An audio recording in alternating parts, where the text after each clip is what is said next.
Hello, everyone, and welcome to Badass Us. That's right, that's who we are, Badass Us, here on Vision and Purpose Media Production.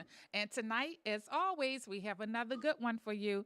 I cannot wait. We have Mr. Lee's Happy Hour, the fourth Tuesday of the month is always Mr. Lee's Happy Hour. This is a special edition that we've been doing. Who are we? Badass Us. We are women, beautiful, accomplished, and divine. Our gentlemen are brothers, accomplished, and determined. Yet, as society see us, we must still change the narrative. Yes, that's right. That's who we are. Badass Us. Here on Vision and Purpose Media Productions. We be right back at you.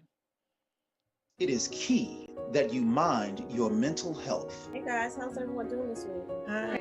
Use the 5 keys to mental Well, this week movement. has been a really monumental week for me. I realized that I was not being myself. Reaching out. Be positive attitude person self, like you guys know me to be. I was Staying listening to upbeat. teaching and get back to that happy, cheery self you guys of me. This week's been kind of Being stressful, creative. all of the workload that we have on online learning. So I've been trying to use different platforms and different websites to help ease my mind and ease my stress. And what about you, Marjorie? Well, you guys know me. I just love to work with others and serve them. Serving others. Realize that when I serve others, my mind is off of myself. That's right. And don't forget, self-care is key. Self-care. All right. So see you guys next week. Right. Bye. Your mind matters. Good evening, everybody, and welcome to Lee's Happy Hour. My name is Lee Manley, and I am your host. And I'm joined by the ever Karen Jones, who has been kind enough to give me an opportunity to share my experience, my wisdom, and my good luck with you all today. Now, for the benefit of those that might be joining us for the first time, I want you to know that Lee's Happy Hour is really all about providing conversation and information that might make a difference in your life or the life of somebody that you know and or care about. If you were with us last month, you heard us talk about how the families, how the friends, how the coworkers are impacted by the confusion between social drinking, between problem drinking, and between people that just, well, we get to those folks a little bit later. But the idea today is to get Karen involved with helping me help you kind of get different handle on what is this thing called treatment. What is this thing called treatment? You hear people say it all the time, and it usually happens meaning you hear the word when somebody has gotten into trouble because of their drinking, particularly DWI. That's drinking while under the influence. Ladies and gentlemen, you with me? Stay with me. Kat. Yes, I'm with you. Okay, so here is what I want to present to you this evening. First and foremost, I want to make sure that everybody understand what treatment is. We hear the word, but we're not clear at all about its definition. By definition, treatment simply means either medication management for those that need it, education, and therapy. That's the definition of treatment. Now, everybody doesn't know that. That's why I wanted you to know it from the very beginning. So when you hear the word, now you will have a better understanding. So let me break it down for you a little further. Medication management has to do with the people that their drinking causes them severe withdrawals. That doesn't happen to everybody, doesn't happen very often, but there are different body chemistries that alcohol impacts differently. And some people need medication, like a sedative, to help calm their nervous system, not to get them off of drinking, but to calm their nervous system so they can be more alert to the education and the therapy. So now, hopefully, you got a better idea of this first part of treatment, medication management. Now, a lot of people don't need it. I could say some statistics, but the truth of the matter is very few people need medication management. All that end up in treatment need the therapy and the education, and that's the real grounds of what treatment is really all about. So, what is it that you need to be educated about? Well, again, most people don't know what alcoholism is. Mm-hmm. Now, everybody knows what drinking is, and Mm-hmm. everybody knows what drinking consequences is, but very few people know that alcoholism has nothing to do with drinking. Very few people know that. Most people think that alcohol and alcoholism, all of that is the same, and it's not. That's what Lee's Happy Hour does, is it Mm-hmm. clarifies in a way in which people don't feel threatened or intimidated by learning about the educational component about alcoholism. So let me give you a very brief definition of what alcoholism is versus the consequences of drinking. All right? If you drink too much, there's a very good chance that it's going to cause you some trouble. People that have this condition called alcoholism, and by the way, it's Mm-hmm. centered in the brain, Mm-hmm. not in the bottle. There are those who believe that if you drink a whole lot and you drink too much and you drink too often, you'll catch it like it's some kind of virus. You can't catch it, ladies and gentlemen. Either you have it or you don't. And that's another school of thought about how do you get this condition, because there are those who call it a disease. Hmm, a disease. Does the disease come from drinking? If that's true, then that means that there's a disease in alcohol. Hmm. Well, that would suggest that anybody who drank alcohol would catch this disease. Well, we certainly know that that's not true. So, here again, the confusion about the behavior, about the substance, the behavior, the consequence, and the illness. Again, Lee's Happy Hour. I want to give you some conversation and information. Ladies and gentlemen, please be clear. I'm not trying to be right. I want to be helpful.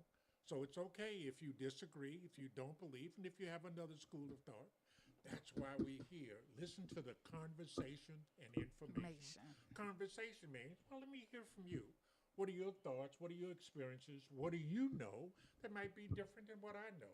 Because that's how we can help each other, by being open to know that's not what I understand it to be. You with me, Kay? Oh yes, All right. yes, All yes. right. So, Having a discussion about it. So and you are, your point of view is opening up a different mindset to look at it in a different perspective, right. and that's what it's all about. Is we all have our own different perspective of what alcoholism can be, what treatment, what defines treatment, and just being able to have the open dialogue is just is better just overall in a whole. Like you said, we can agree to disagree, but at least now we're having more than what one perspective There you go. on Right. on what things are. Yes, yes. Yes. Again, classic example. Now, everybody in the United States knows that it's against the law to drink and drive. Think Mhm. about that. It's Mhm. against the law to drink and drive. Has nothing to do with your personal opinions, has nothing to do with nothing else. It's against the law. However, every restaurant, every bar you go to, you can buy alcohol, and 99.99% of the people that go to the restaurant or the bar drive. They drive to get there. So you go to the restaurant, you have a nice dinner, you have a glass of wine, you get in your car to go home. Whoop, the police stop you. Tail light is out. Whatever the reason might be, he smells alcohol on your breath and he gives you a ticket for driving under the influence. You don't Mhm. have to be drunk, but you've broken the law. So now you're in legal trouble. So somebody will tell you, well, Karen, get yourself a lawyer. Mhm. And soon as you get the lawyer, first thing out of the lawyer's mouth, regardless of trying to get any background, the lawyer's going to say, you need to go into In treatment. treatment. Yes, Mhm. because they think this is a good way to make money, which is different than how can I help my client. I want you to Mhm. think about that carefully in terms of how the whole cycle works. You Mhm. go to the restaurant with your family, you have a Mhm. drink, no drunkenness, no Mhm. staring, no nothing. Mhm. However, you get stopped, you get ticketed, and now you have to do something about it. So you go to your lawyer says go to treatment. So, and that's back to my point in the beginning, ladies and gentlemen. If we're going to say to someone go to treatment, don't you think it's reasonable that they should have some idea about what treatment is? what is the appropriate treatment program for the individual. Everybody doesn't need inpatient treatment. Everybody doesn't need medication management. Everybody doesn't need a long-term program. So how do you establish what works best for whom? And that's the gap that exists in the process, because quiet as it's kept, lawyers want to make money. They really do. They talk about how they want to help you, but they can't help you if you ain't got no money. So that's my concern number two is isolated incident, never been in any trouble before, but this particular day you get ticketed. So now you call your lawyer, and your lawyer gives you not bad advice, but not good, to me, good sound recommendations. Not advice, but recommendations. So let's go through a few examples. Now, this is your first time, for example. First time you've been in trouble. Mm-hmm. You go to your lawyer say go into treatment. What then do you think you would do, Karen? If I get in trouble for drinking under the influence and Drinking and driving. yes, and my lawyer say I need to go into treatment. Yes. So the first thing, of course, 9 times out of 10, they always going to have already a list of places that you can go and check out, and because they're going to provide you with all this information. Okay. So now you just figuring out which one is best going to suit the need of what you're required to doing. But in this case, I'm just gonna flip the script a little bit because you know I'm the one to do that here. I always like to play devil advocate. So in this case, usually 9 times 10, if a person get pulled over and have to go into treatment just because they got pulled over and drinking under influence, as you say, breaking the law, the first thing, if they don't think that they have a problem, no matter what, they just showing up. Okay. They just going to show up.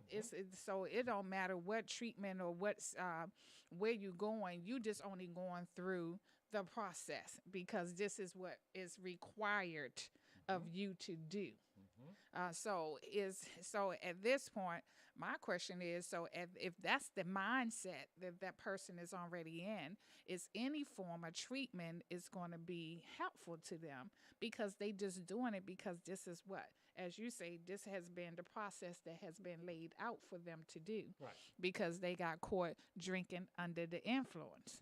So most of the times, guess what? They're going to go through that program, whatever it takes, if they got to do the 3 weeks, 4 weeks, 5 weeks, but they still going to go right back and do what they was doing. So my thing is, what is the preventative to repeating this same cycle? Because basically that's what's happening. You know, the same cycle is going to be repeated. And at what point, like you said, constitute someone driving reckless, driving, you know, the drinking has caused them to be endangerment of themselves and others. You know, no, we shouldn't be driving to that point. You know, if I just had a glass of wine, am I'm driving under the influence? Am I being reckless? Am I being danger to myself and others while I'm on the road? I don't know. Is not an answer. Just a thought. Gets you So thinking, but yes. the answer is, are you? No, and so and the point is too, you know, that's why they have the breathalyzer. So according to law, you know, you can allow to have a certain percentage of alcohol in your system before you are declared legally drunk or legally intoxicated to the point that you should not be behind the wheel. Okay. So, you know, but what does that do? That works for everybody because what the maximum amount can be, somebody tolerance can take more than that. But because by law the tolerant level is over that, so that now they are in trouble. Right. Now they do have this lawyer Right. that needs to say, okay, you need to do these treatments or even the community services as well. Right. So yeah. So it's, you know, this is deep. Okay, so let's kind of walk through the process of the way that you presented it. So now your lawyer says, Karen, you blew a .05. The legal limit is .03. Mm-hmm. So you are declared intoxicated. Mm-hmm. Again, first time in your life you've ever been in trouble. You didn't feel that you didn't feel that you were risking your life or you were endangering anybody else's Mm-hmm. life. But now, when the lawyer says go to treatment, the question to me becomes go to treatment why? Are you going to treatment to see if it can help you, or you going to treatment so you can satisfy the judge? And see, that's what I'm saying. See, that's a whole different mindset. Yeah, exactly. Because that's what I was saying earlier. Because 9 times 10, you just going to treatment because that's the process that you need to take, and that's what you was told that you have to do, Right. order to stay out of trouble. Right. So In order to get out of trouble. yeah, You're already in trouble. yeah, but before it won't go any further, Right. So yeah, Okay. you're right. So so this has been an interesting conversation already. I cannot believe we need to go to our first commercial break, but when we come back, I know we're gonna dive into this conversation even more. And oh my gosh, my girl's gonna be upset that they missed this one. This is a good topic because it does open the door for conversation. So you hear it here first on Mr. Lee's Happy Hours. Yes, produced by Vision and Purpose Media Productions. I'm having too much fun. Mr. Lee's Happy Hour. We'll be right back. See you on the other side.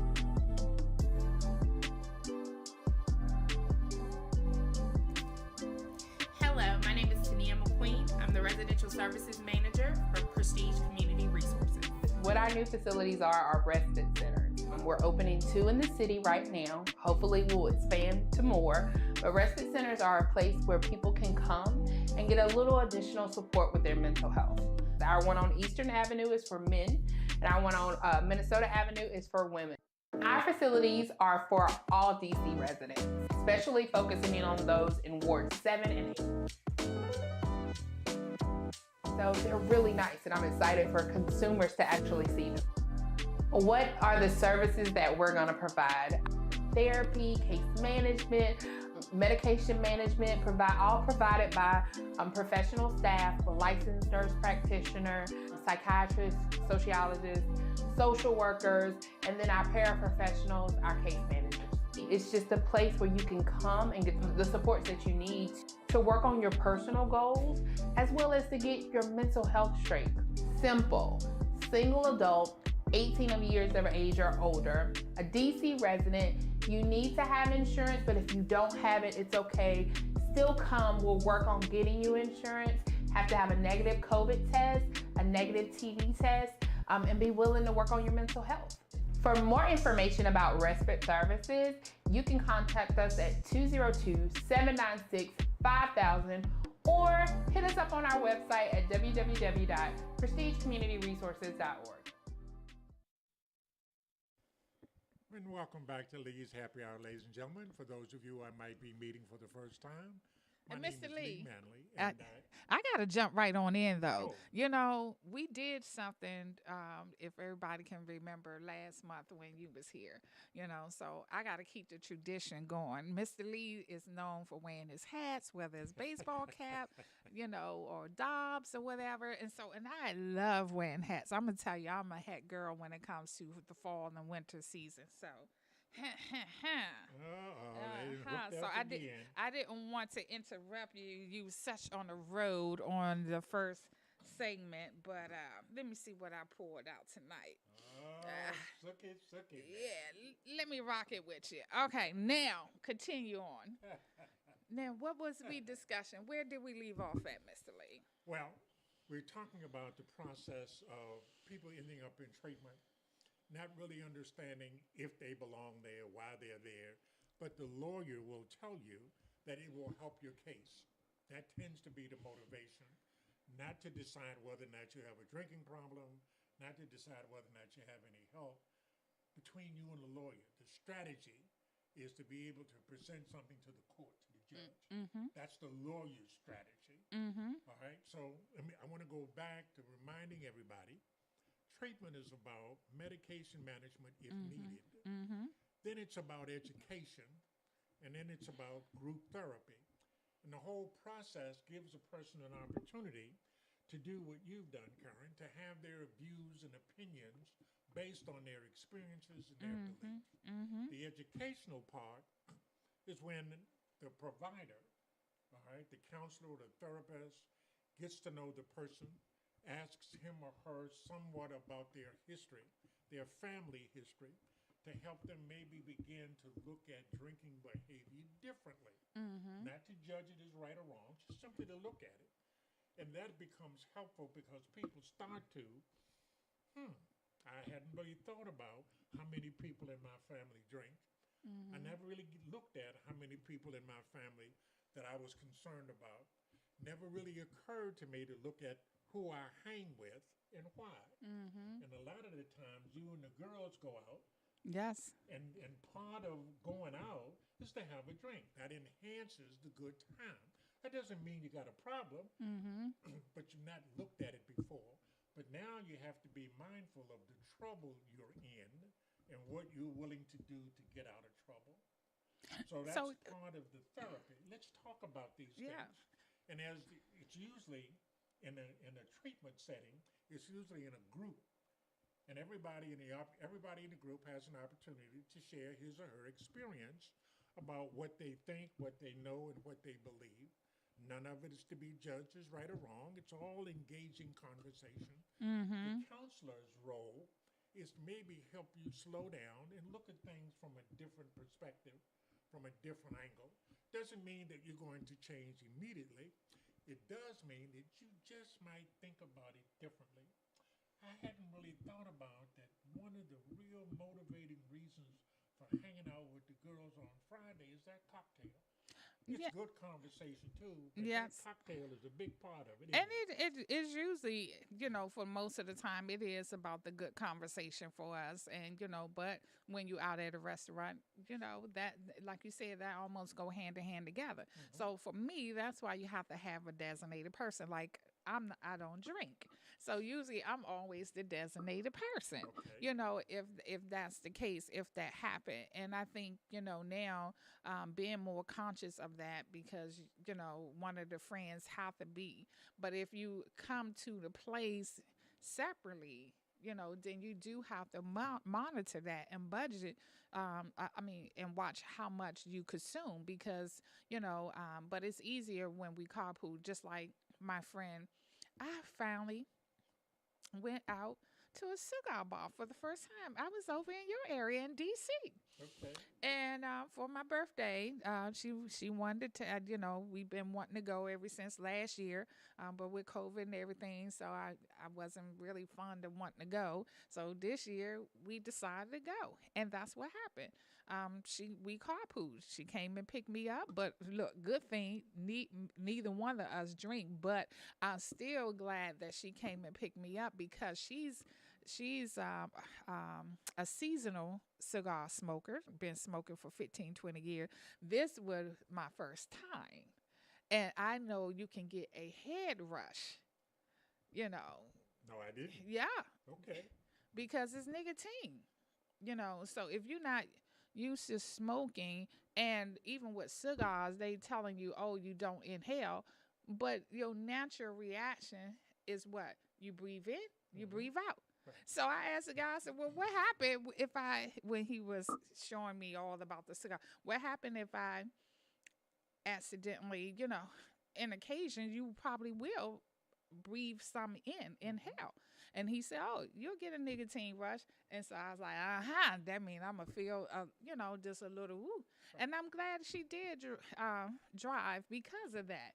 My first time, and I did. And because I'm not used to being in a cigar bar, all that smoke, Mr. Lee, it give you a contact. Just even if I didn't even partake in wanting to try a cigar, but just hanging out with my friend, and that's where she wanted to go, I would have ended up coming out of there still feeling woo woo woo because I'm sitting around it and smoking it. I mean, we're smelling it the whole time, so I didn't even have to smoke it. So I know we kind of like off topic a little bit, but yeah, this is part of the happy hour. So our happy hour 2 Fridays ago was going to a cigar bar.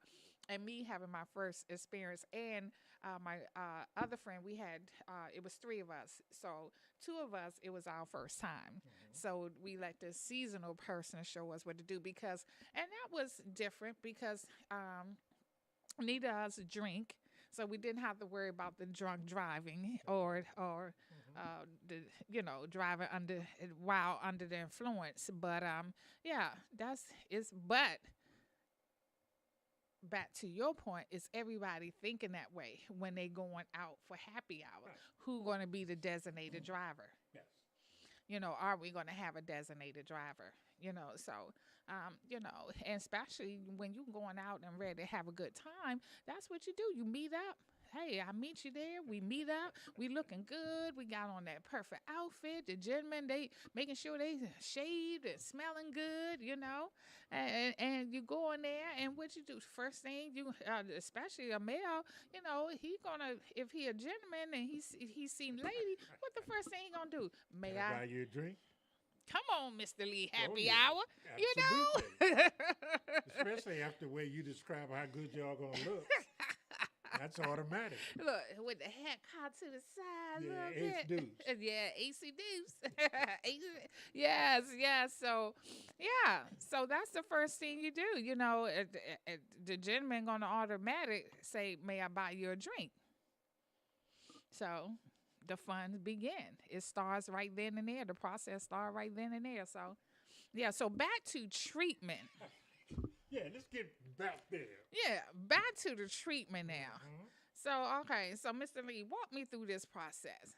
Now, I'm flipping the script. You now got pulled over. Your lawyer told you to go in treatment. And so now you're in. So, what are you expecting to get out of this besides get out of trouble? Well, that's my main motivation. Okay. That's because I'm in legal trouble. Right. So, what do I have to do to get out of legal trouble? Yeah. My lawyer says I got to go into treatment. Okay. I don't have a drinking problem. Okay. I just had a drinking situation.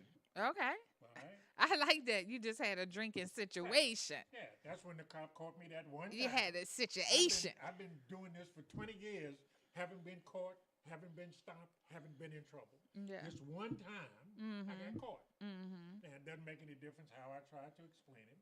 I didn't think I was drunk. Mm-hmm. I didn't get pulled over because I was driving erratically. Mm-hmm. I got pulled over because I had a no tail light. Right. I didn't know it was out, but he smelled it on me. I owned it. He asked me how much I had been drinking. I told him. Took the breathalyzer and it went over the legal limit. So that's how this all happened. So my lawyer's telling me, well, look, you need to go into treatment, man, because we got to go before the judge.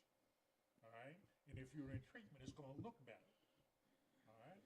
So again, my question, what I want everybody to look at and consider is, well, what treatment is appropriate for me? I've never been in trouble before. I don't have any drinking issues.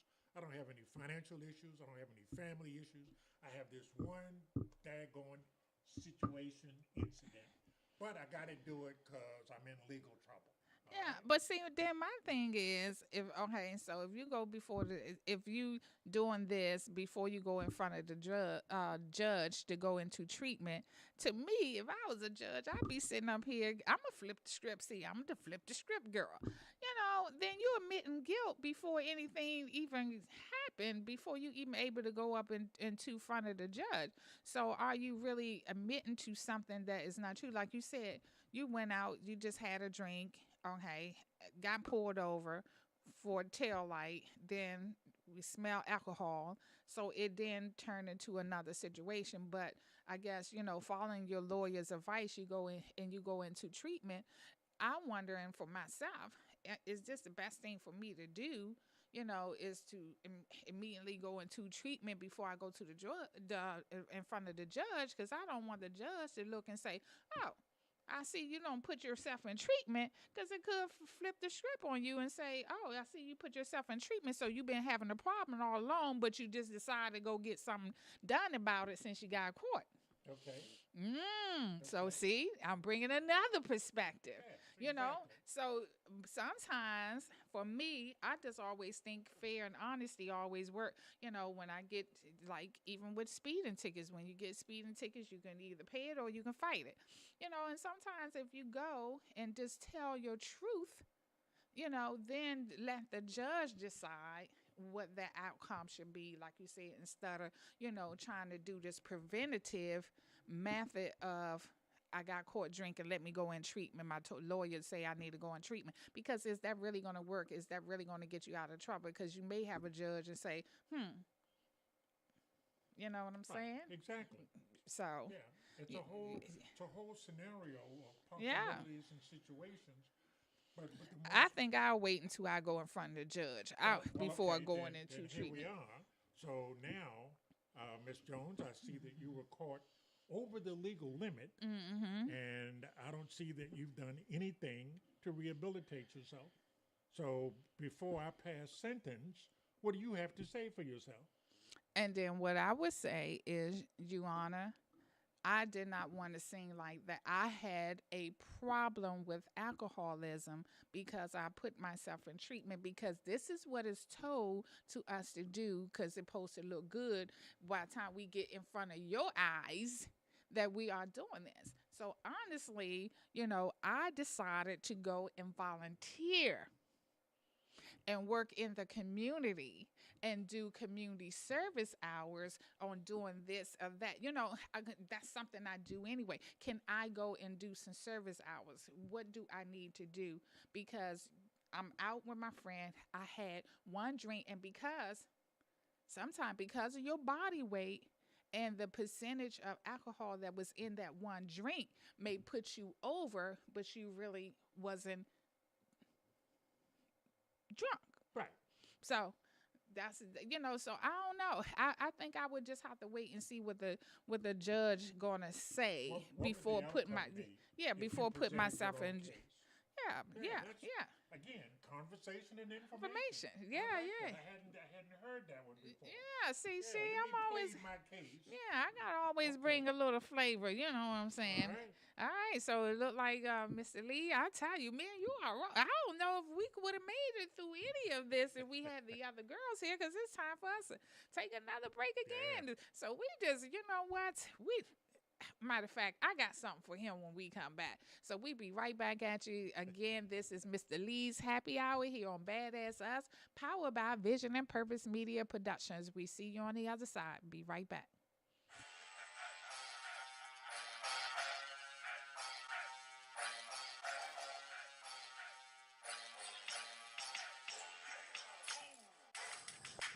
Badass Us. Yeah, that's right. That's who we are. Badass Us. What? Who are we? We are women. Beautiful, accomplished, and divine. That's right. Badass Us. Yeah. Who are we? We are gentlemen. Are our brothers, accomplished and determined. Yet, as society see us, we must still change the narrative. Yeah, that's right. Who are we? The black community. Remember us? We are accomplished. We are determined. We are divine. We are of greatness. That's right. The black community. Badass us. Who are we? That's right. Who am I? I am the person committed to building the next community movement. What about you?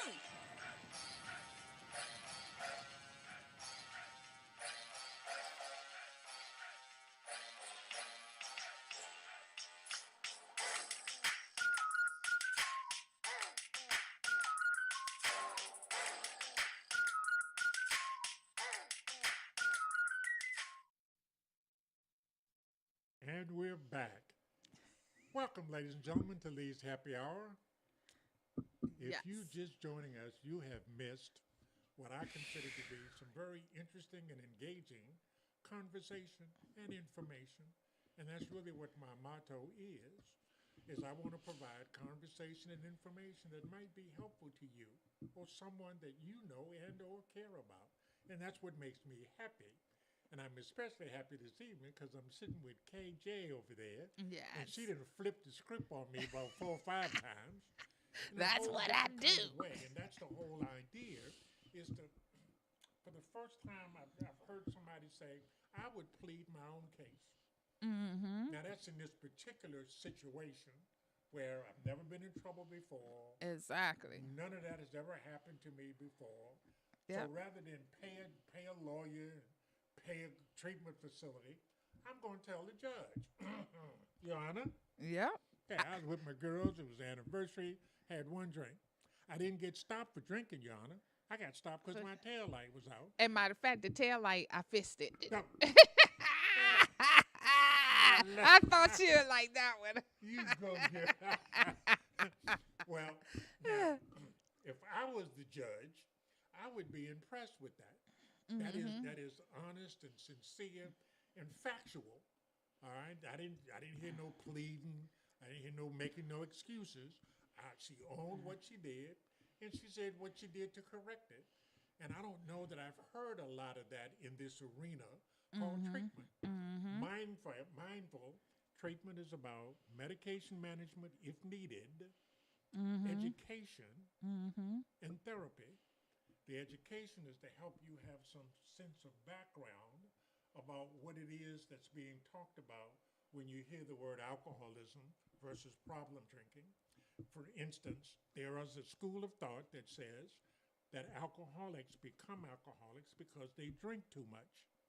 That's a school of thought. School of thought means there's a segment of our population that has a particular belief. Doesn't make it right or wrong. It's just how some people believe. That they believe if you drink alcohol, you drink it enough, then you'll have this thing called alcoholism. All right? A school of thought. That's the part of treatment that education provides if you do it in a group setting. Now, there's some one-on-one treatment as well. You can go see an individual therapist or a counselor. And the idea, again, without medication management, is to find out through their skill set, their experience, their training, their education, how they can help you look at things differently. Not to judge you as right or wrong or good or bad, but we want to have this conversation, and you're determined that you're going to keep drinking because I only had this one incident. So I would be concerned about, well, what is this determination you have to keep drinking? Why is drinking so important to you? Well, I don't have a problem drinking. Well, the test that I ask people to take is if you say it ain't no problem, stop doing it.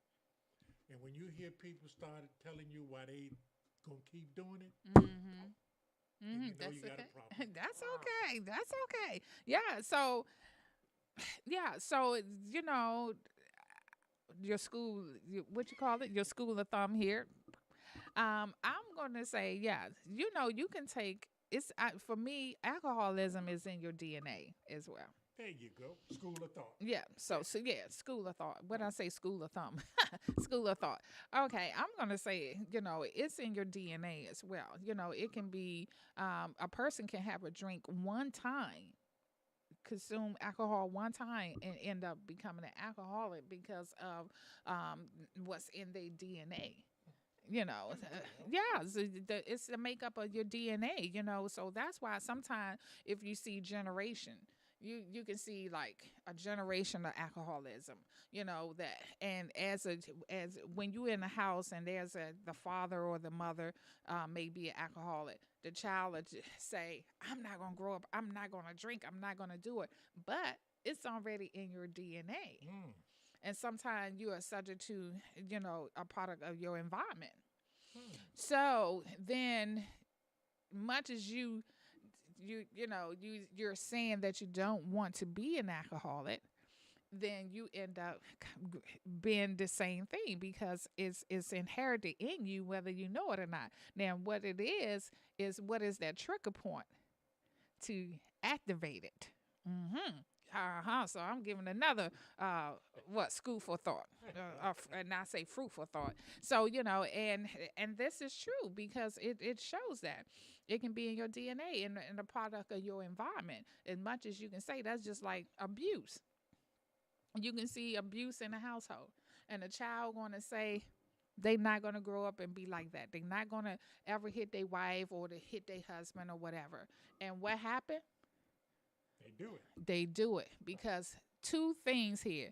It can be in their DNA, but in the product of your environment, So much, and it's a mindset. Because a much is and definitely more. I'm going to go with Let's break down the mindset of this all, because the mindset, as much as you say that, but if that's all your mind is seeing and your mind is remembering and reflecting, guess what? So when that situation happened to you and you come into conflict, the way you know how to handle conflict, your mind, your remembrance automatically gonna go back to what you know, because what it saw is what happened in your household. So now you're gonna resolve your conflict the same way.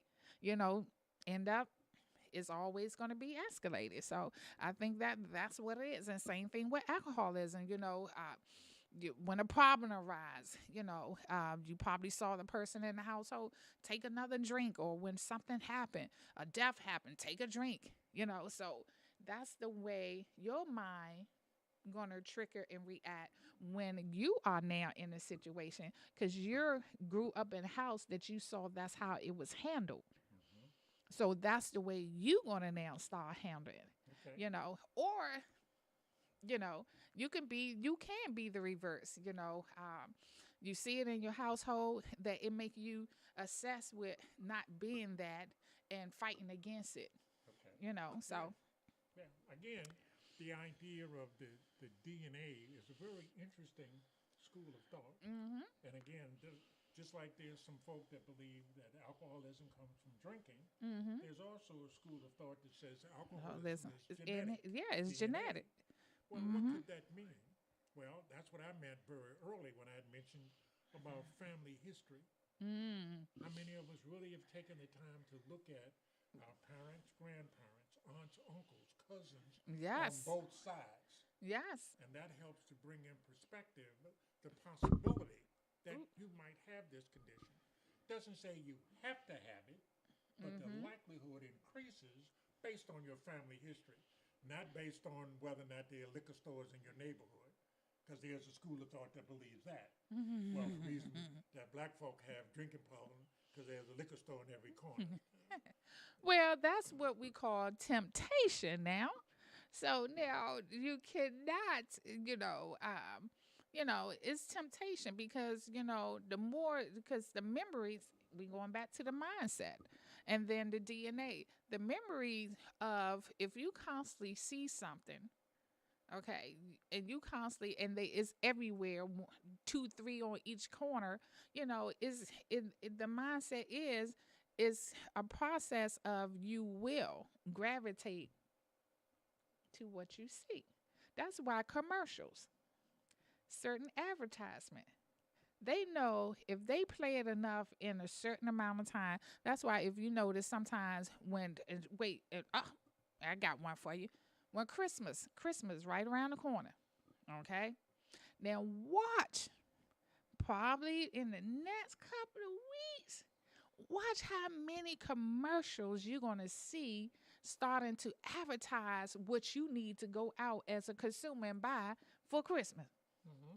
And it is true. So it's repetitions. Once your mind sees something over and over and over again, and you're going to end up, temptation.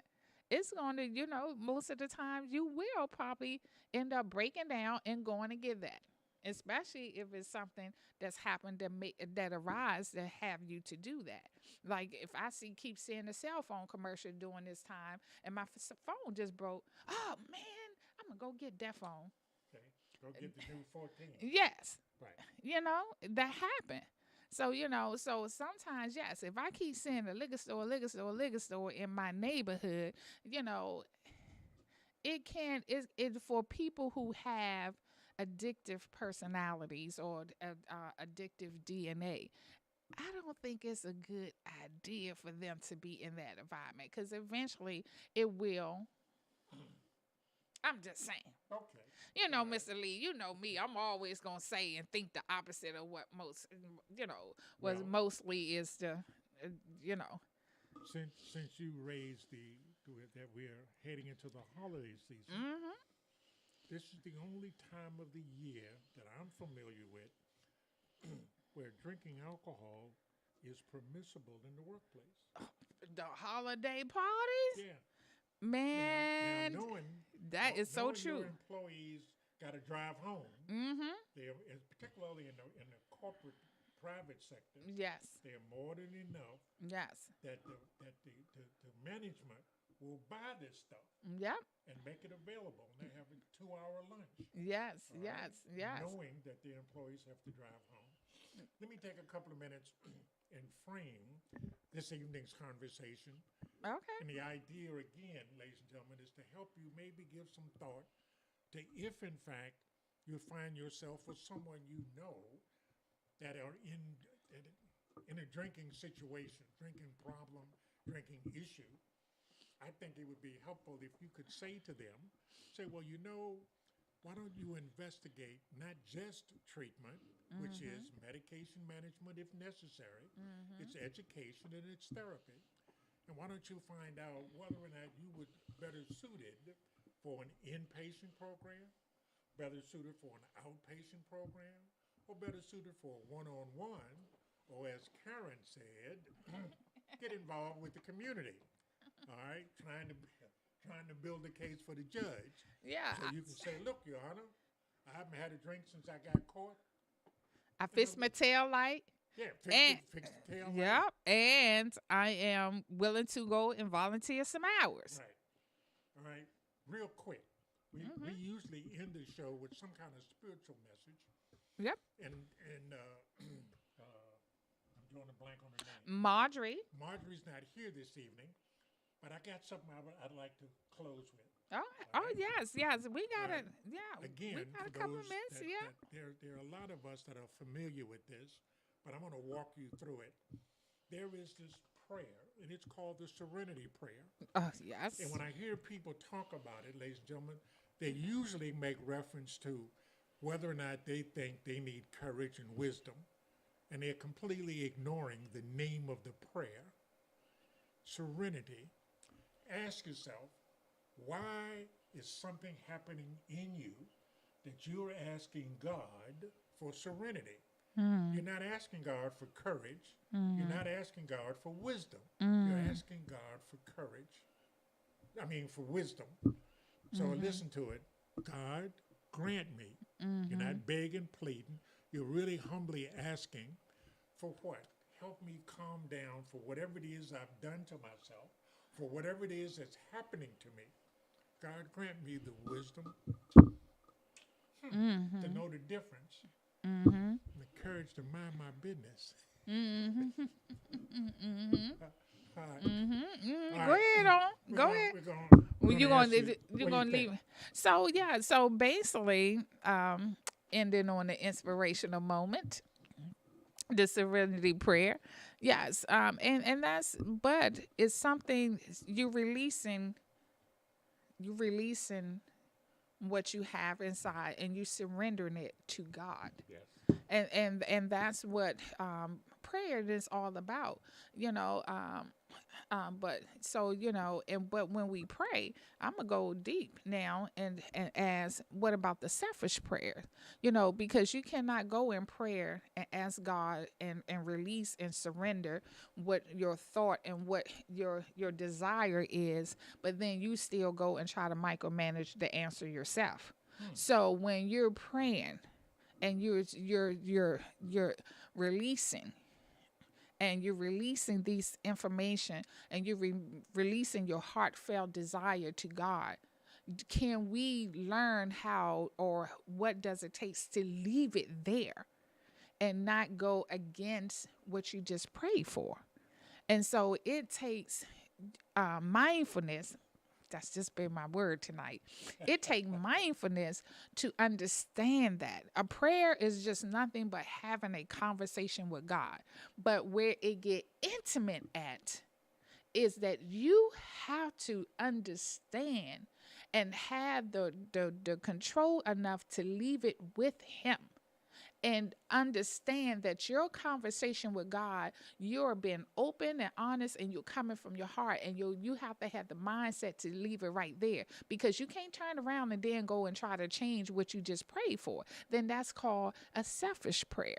So when you're praying to God and having that conversation with God, you got to go to him unselfishly of yourself if you want to see the results that he had for you. Because see, we pray and then think of something supposed to happen right then in the next 5-10 minutes. As soon as it don't happen in our time, what we do? We go and try to fix something or change it because God just taking too long.